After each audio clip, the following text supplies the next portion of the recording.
Kau pernah beli tak tayar murah yang korang rasa macam tayar ni tak logik lah harga tayar ni. Biasa harga RM150 tapi kau beli RM80.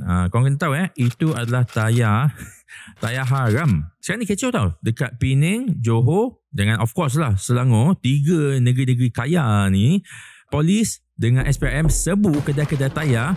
Bukan nak cari tayar, tapi nak cari owner yang jual tayar-tayar seludup ni. Now you see, tayar yang masuk Malaysia, dia akan dikenakan cukai. Sebab Malaysia ada buat tayar tapi tak cukup lah untuk penuhi keperluan. So kita import. Tapi bila kita import ni, duit kita keluar daripada Malaysia. So kerajaan akan kenakan cukai sedikit sebanyak lah ke atas tayar-tayar import ni. Dan cukai ni adalah pendapatan negara. Masalahnya bila diorang ni pergi bawa masuk tayar-tayar seludup ni, diorang elak daripada bayar cukai. Sampailah kerajaan hilang RM350 juta cukai daripada aktiviti penyelundupan ni.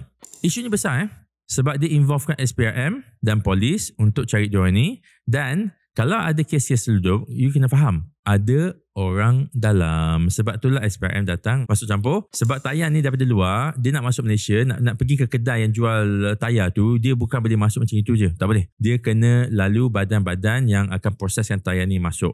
So adalah dokumen-dokumen import-export yang dikatakan dipalsukan. So contohlah tayar tu maybe value dia RM300 sebiji.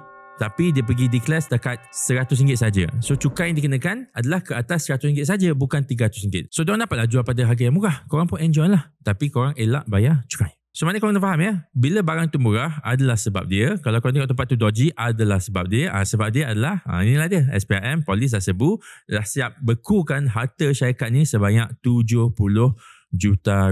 So kalau korang adalah seorang rakyat Malaysia yang baik, belilah tayar di tempat yang betul.